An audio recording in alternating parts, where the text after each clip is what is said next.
anyone ask for maybe 5 minutes. We're in between jobs. Just left the resheet job, heading back to the other one. Guys are done, should be gone.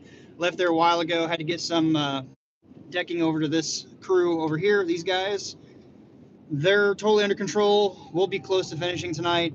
Either way, I'm going back to this one because we are done grabbing the trailer, getting a little excess stuff, getting it yanked out of there, heading back to the shop. Might need to grab another trailer, another 16-footer, and bring it back to this job for the resheet.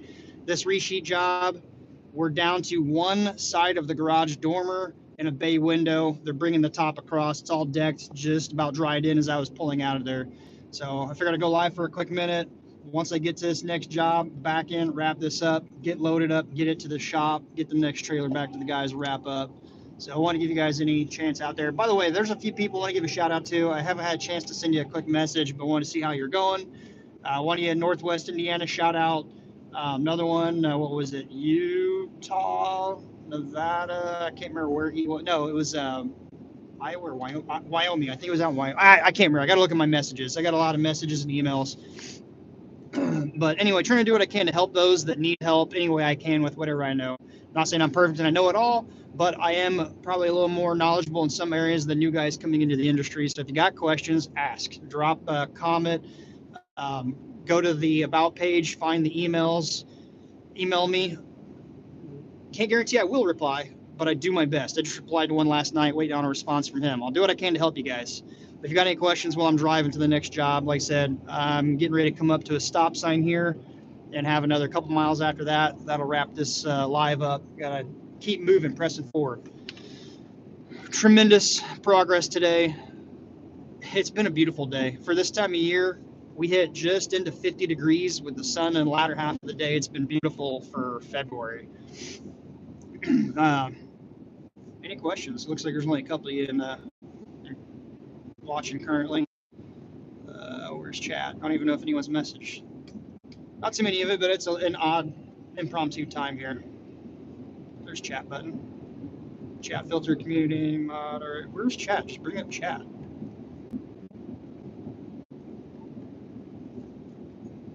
I don't even know if anyone said anything. There's only a couple of you. No questions. Any questions? I'm trying to find where the is. What's that? Share? Oh, nope, I don't want to share. Plus, shopping bag, what's that? Pin, a live stream? No, what the hell? Where is the chat button? There's usually a button that I could just hit and it brings up the chat. Do me a favor. If you were watching, you haven't said anything, just say something. Say hey, say hi, anything, so I can see if it pops up on my screen. This is what I thought the button was, where it was. Chat filter, top messages. No, this is just a filter. None. All messages, top, all messages. Show the messages. Apparently there are no messages. Please, somebody say something. I just want to see if messages are coming in and I'm not seeing them. There we go. A and P 48, it looks like. I'll show you my view here. We're on a narrow country road out here. There's a little waterway, creek off to my left, but it's pretty much wooded, so you need to watch for deer in this area. Here's the stop sign I was talking about. We don't have far to go. A couple more miles, we're going to wrap this up, unless anyone's got any chat there. By the way, I appreciate that. Thank you for dropping the hey in the comments section there. I don't know why comments weren't popping up. So one of the complaints I have being on YouTube when I'm doing live streams, well, really two, they don't replay the chat later unless you're watching it live, unless I'm streaming live through OBS Studio. That's complaint one. Complaint two, while I am streaming live from the cell phone, I would like the chat to just always be on the screen and it disappears. You have to actually hit the chat button. Any questions? I was going to just do a live Q&A while I drive to the next job site here. I'll probably just show, I believe I've already made one of the videos public from this morning on this job site. I don't know. I shot one of the starter, which I think is public. I shot one of the wall flashing. Did an impromptu of the Tamco shingles. Did a quick tip Tuesday of the ridge cap, how to tell the difference apart if it's really similar in contrast. The performance nail strip I talked about. I did a handful of videos today. I'll probably show you. You might recognize this house when I pull up. Chris Johnson, it looks like. I am driving, so I'm focusing on the road here. Try to look at that here in a minute. I see little parts, but it's pretty narrow right here. I'll look at the chat in a second.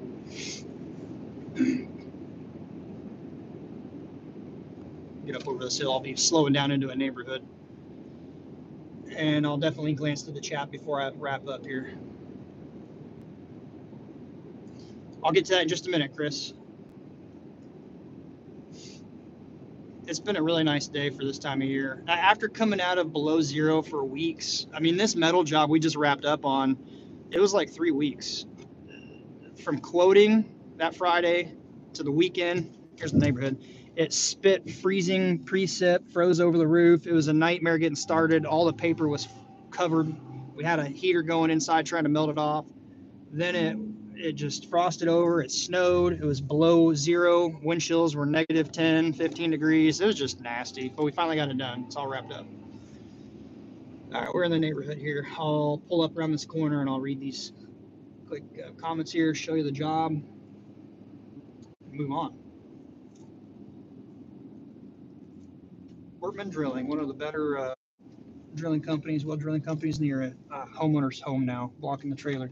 So we're gonna wrap up here in a minute. Here's the, whoops, got my phone charging. There's the roof I shot right on that wall, right up there, video, over on this side with the starter, the chimney on the back side, and impromptu back there. Got to load up the extra a little bit, get that trailer out of here back to the shop. So I'll do that here in just a quick minute. Big job today replacing the roof decking. That was on the other one, unless you're talking about you. But yes, we did 2 roofs today. My plan was originally to start the resheet today and plan on 2 days if we needed, because they did not want us to be there certain days because they had some stuff going on. They didn't want us to be there. So I'm like, okay, we'll move that to the front of the line and then push it out. But the problem is Sunday when I'm communicating to the guys, I'm like, they're calling for weather moving in here in my area, a big low pressure front moving in Wednesday, lingering into Thursday, and then windy on Friday, and the temperatures are going to start dropping off again before they come back into the 40s and 50s next week. So I'm like, let's just push hard, have a long day, do as much as we can here, send some guys over here, get this done. And if we wrap up today, great. If we have to finish a little bit from the resheet job on a second day, it'll be a really early second day, so no big deal. That's what we were doing. This one's done, they're gone. The other job, we're probably down to 4 square roofing. All right, so Chris, thoughts on a 312 leaking due to water sitting under newly installed XT25, no issues. What installed Titan XT? What's the 25? 25 degrees? Or are you talking about like a 25-year 3-tab? I'm not sure. Can you clarify real quick?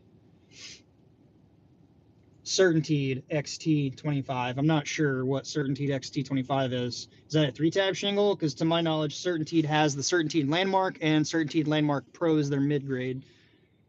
Certainteed 3-tab. Okay, so 312. 312 is honestly pretty flat. You shouldn't really use any kind of asphalt shingle on a 312 unless, according to manufacturers' specifications, using ice and water on the entire roof deck. Did you use ice and water on the entire roof deck? If not, warranty's void. Whoever did the install should have clearly communicated that to you.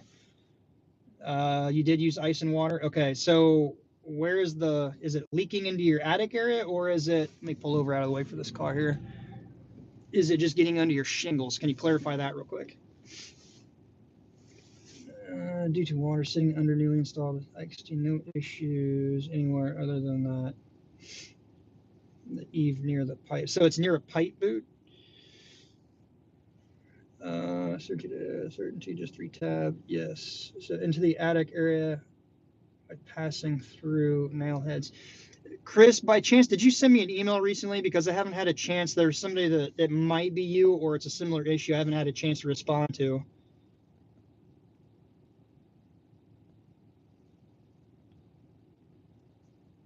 The adhesive won't tack due to the moisture. So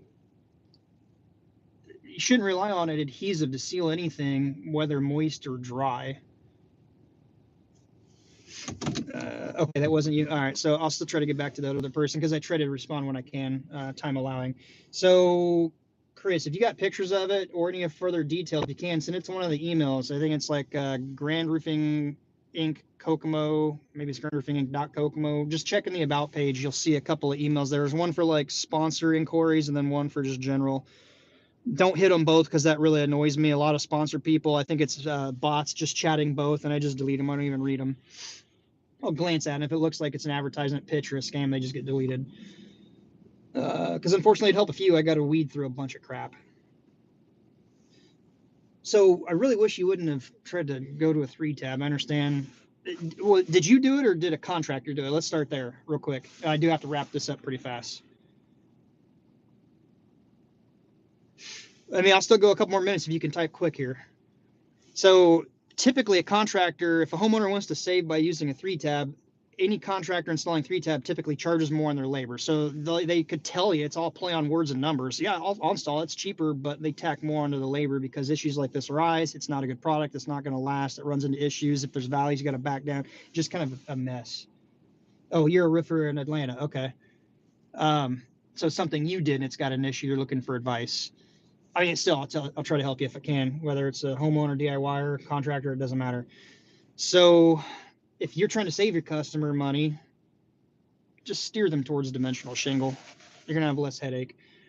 Low slope, if it's a section and you're doing asphalt, fine. If it's the whole roof, go some other thing. I would never do anything large with a 3/12 pitch intentionally without using ice and water at least.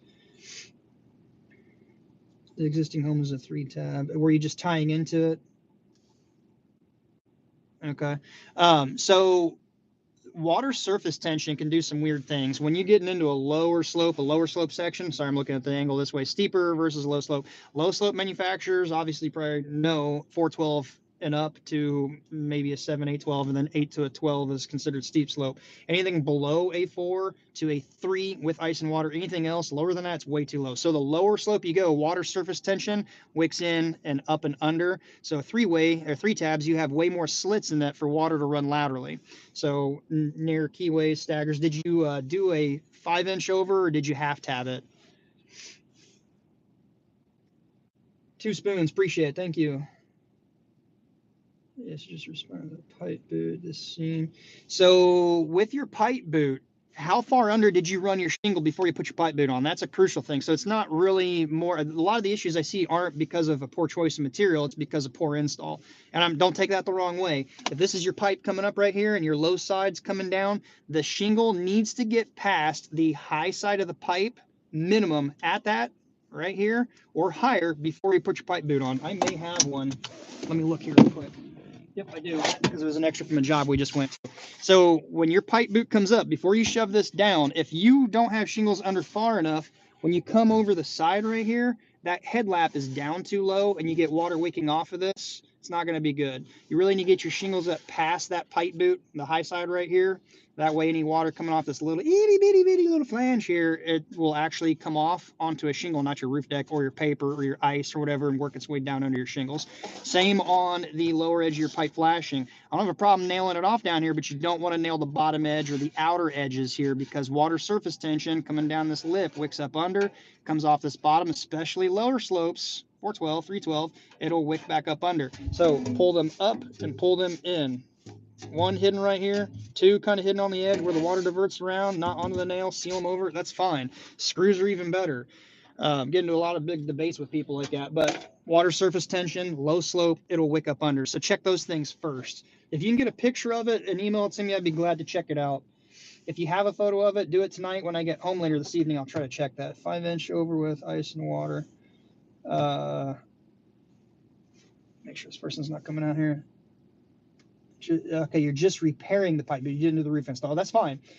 In that case, if you're repairing it, take out a section, put a little slip of ice and water on top of the lowest shingle that you have. So if this is your last shingle you did not remove and you took these out, bring your ice and water down sufficiently over that, sufficiently wide past your work area, shingle up past the boot, put your pipe in. If you want to seal it because it's cold, because I actually had a chat a month ago with pretty high up with a manufacturer, and he was wanting my installation opinion. Do you put ice and water? Do you put it over? Do you put it under? Why? Picking my brain. He's like, oh my God, I never thought about that. Not that I'm someone special, it's just that I've been in the field doing this. So in cold weather, if it's not going to heat up and stick down, you're better off to put a bead of sealer, not right at this part right here, All right, when you cut your shingles, you want to leave a little channel around. This is exaggeration because I can't see my phone on my screen, but you want to cut your shingles about a 1/4 inch bigger than this right here. And when you seal it, seal the outer edge where your shingles going to lay up plenty high, over and around. Water hits this, cold weather, low slope, water surface tension runs up. It'll hit that as a block. Ice and water and cold temperatures is not going to activate, and it's just capillary action, surface tension. It's going to flow up in there. So that's my thoughts and opinions on that.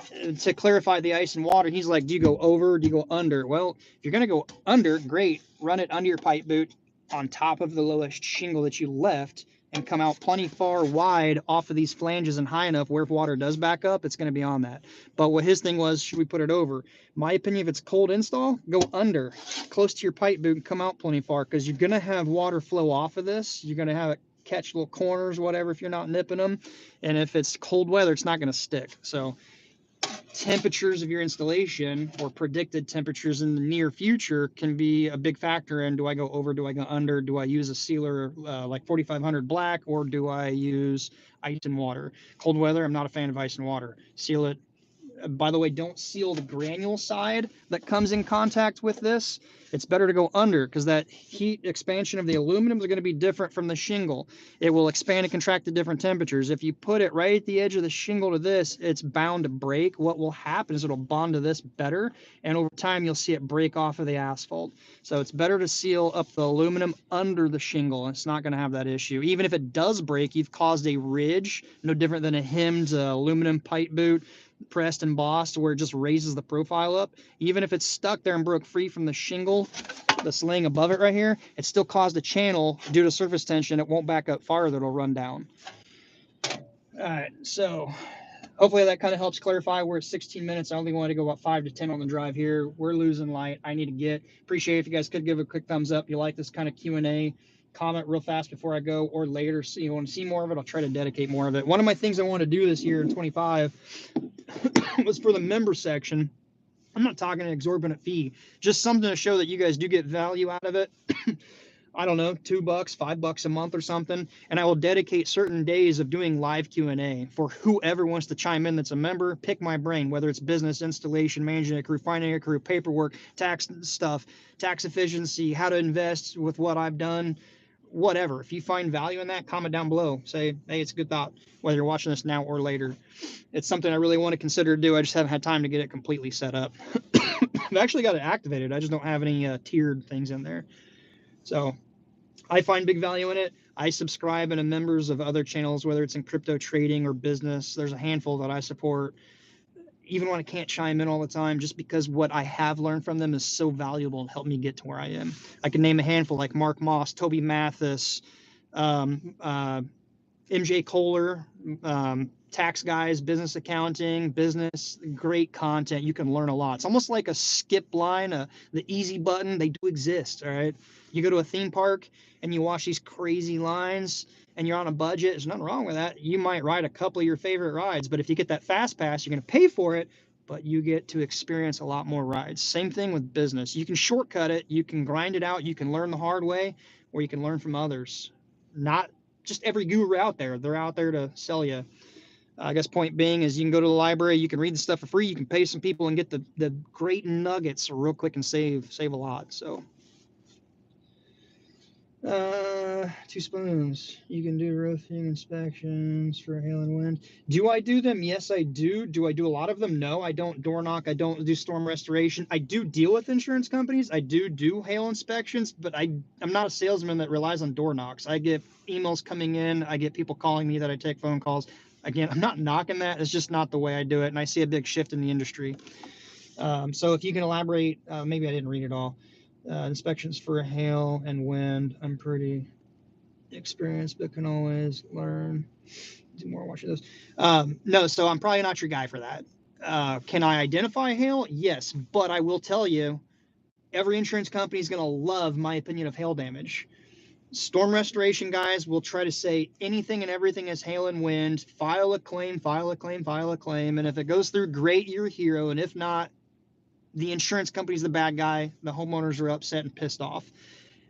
Do good quality work, build a brand, build a reputation, sell work.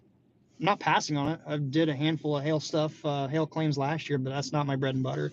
And especially if you see what's going on in the industry in Florida and California, they're making some big changes, and it's going to start following suit. They're going to actual cash value instead of replacement costs, or maybe even dropping exclusion completely, or putting such a high deductible out there it's not even feasible. So if you're relying on that and the model shifts, you're going to be feeling it. So word of advice, play both sides of the field.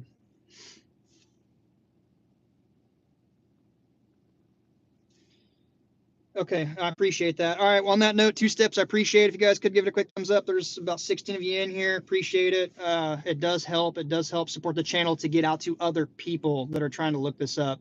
I'm not just doing this for me. Yes, there is a help. And honestly, I get more volume coming in my business from YouTube alone. I mean, I'm surprised after 8 years of doing videos how many people are researching stuff and they're like, oh my God, he's in Kokomo or he's in Indiana and they're within my work area. Probably 2 calls a week, 2 emails, 2 something. I get about 2 leads a week just from YouTube. And that's just when I've asked or they've told me they've seen me on YouTube. So who knows how many are actually coming in. So, all right, appreciate it. On that note, I got to get out here. Got to get moving. Check the channel out. Subscribe if you haven't. There's more content to trickle out. I did release a few earlier today. On that note, until next time, be safe. We'll see you on the next one. Boop. We'll see you.